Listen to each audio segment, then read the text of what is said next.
Boom, snap, clap.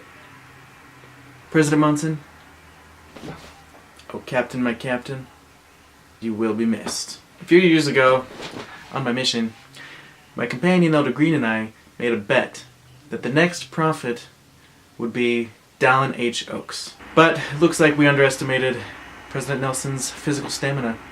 Seriously, I feel like he's freaking Dumbledore or something. But everything that's going on has caused a lot of people to ask the questions, who will be the next prophet? How do they decide who will be the next prophet? And why do we do it like that anyways? Well, thanks to a memorable song taught to me in seminary, I thought I understood the process pretty well. But after doing a little bit of research, I discovered that there were some things about it that I didn't know. I knew that the president of the quorum would be next in line. But what I didn't know was that it wasn't always like that. President Harold B. Lee said, "The Lord knows whom he wants to preside over his church, and he will make no mistake.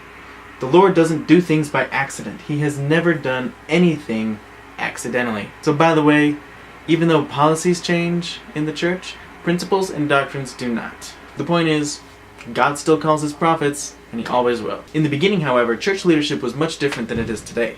And so the process of succession was different than it is today. And it actually led to a lot of problems for the first succession, as some of you may know. But it all starts, interestingly, with Oliver Cowdery. He was scribe and witness to the Book of Mormon, and he was also present for every priesthood key restoration. On the day that the church was organized, he was ordained second elder and assistant president. Not to be confused with assistant to the president, which as we all know is Dwight Schrute. Consistent with Old Testament law, he was the second witness to the restoration. As such, it was his duty to succeed Joseph as president of the church. And it was also his duty to seal his testimony with his own blood. According to Bruce R. McConkie in his book Doctrines of Salvation, Cowdery's divine calling as assistant president mandated that he was to be the next prophet. But the caveat, as with everything, was that he needed to continue to be faithful. And because he didn't continue faithful, all of the responsibilities, the priesthoods, the powers, authorities, and gifts and blessings that come with being assistant president were placed on the head of Hyrum Smith. So if Oliver Cowdery had not left the church, then he would have been the one to go to Carthage and die with Joseph. So technically, Hyrum Smith was supposed to be the next prophet, but since he died with Joseph at the exact same time, then nobody knew what was supposed to happen then, because the first two successors, the two presidents of the church, were gone. And had he survived Carthage, we would have had just another Smith to sing about in that primary song. Latter-day prophets are number one. Joseph Smith, then Hyrum Smith. Brigham Young came third, we know. Then John Taylor, Wilford Woodruff. And since the Lord knew everything, he probably knew that the song would suck if we had to sing about another Smith. But Hyrum's position as assistant president also required him to seal his testimony with his blood. And so he was martyred with Joseph accordingly. So that begs the question, if assistant president was meant to be the successor, why don't we have an assistant president today? Well, according to Joseph Fielding Smith, the assistant president was only required to establish the work to provide a second witness. Once the work was established, the second witness was no longer necessary because there were now in the millions of witnesses, which kind of satisfies the law in a little bit of excess. So then, who succeeds today? And how did it get that way in the first place? So this is where the Quorum of the 12 Apostles comes in. The Quorum of the 12 was selected, interestingly, by three people, the three witnesses of the Book of Mormon: Oliver Cowdery, David Whitmer, and Martin Harris. The first Quorum of the 12 Apostles consisted of these 12 men: Thomas B. Marsh, David W. Patton, Brigham Young, Heber C. Kimball, Orson Hyde, William E. McClellan, Parley P. Pratt, Luke S. Johnson, William Smith, Orson Pratt, John F. Boynton, and Lyman E. Johnson. Interestingly enough, 6 of these men were actually excommunicated for apostasy. In the months leading up to his death, though, Joseph Smith met almost every single day with the Quorum, exhausting them with new instructions, and he sealed upon their heads every key, every power, and every principle which God had sealed upon his. According to Parley P. Pratt in the March 1845 edition of the Millennial Star, so 1 year later to the actual time, Joseph Smith conferred upon them all of his keys that he held.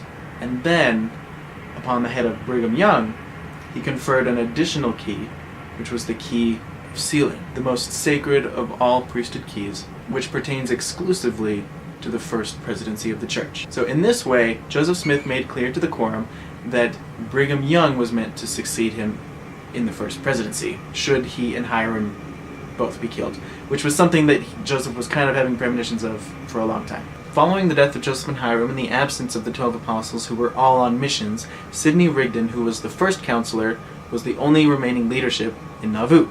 And at that time, he decided that the LDS Church needed a guardian. He was going to be that guardian. And so he set a day, for everyone to basically take a vote. Around that time, Brigham Young and a few other of the brethren had returned to Nauvoo and found this going on. And on the day, basically, of the campaign speeches, Sidney Rigdon was giving his speech, and he was normally a really great orator, but on this day, he sucked. His speech fell flat on its face. The wind was blowing. It's kind of like just messing with his hair, throwing his tie around, probably lost a few papers, and it just did not work. At that moment, Brigham Young and a few more brethren took the stand. Immediately, the wind ceased, and as Brigham started to speak, many members wrote in their journals that they swear it was the voice of Joseph Smith. And not just the voice of Joseph Smith, but they could have sworn that it was Joseph Smith himself actually speaking to the congregation. George Q. Cannon wrote that if Joseph had been risen from the dead and again spoke in their hearing, the effect could not have been any more startling. So it was on that day that Brigham Young was sustained as the new president and leader of the Church of Jesus Christ of Latter-day Saints. Ever since then, the church has made it very clear that because Brigham Young was president of the Quorum of the 12 Apostles at the time that he was given the sealing keys, the president of the Quorum becomes the next prophet. So in this case, Russell M. Nelson is the president of the Quorum of the 12 Apostles. Therefore, he will be the next prophet, and he'll call 2 new counselors from the Quorum of the 12 and start a new first presidency. Now, the president of the Quorum of the 12 Apostles is determined by seniority, which used to be measured by age, but now it's just measured by how long you've been an apostle. So in other words, whoever's been an apostle the longest will be the prophet. President Ezra Taft Benson said that God knows all things, the end from the beginning, and no man becomes president of the Church of Jesus Christ by accident, or remains there by chance, or is called home by happenstance. President Thomas S. Monson will be missed. He was my prophet, I didn't grow up with him necessarily. I grew up with Gordon B. Hinckley, but I didn't really start paying attention until President Monson. And so President Monson's always kind of been my prophet in that way. So I'm going to miss him. But at the same time, I know that God called his successor years ago. Thanks for watching. This was Taylor, Dead Missionary, signing off. If you have any questions, please leave them in the comments below, or you can refer to the sources yourself. Everything I have came from Chapter 3 of the Teachings of the Living Prophets, the student manual, which I've cited in the description below. And if you just want to go straight to the source, then I've listed all the sources that chapter references, so you can go straight to those if you want to. And thanks for watching. Peace.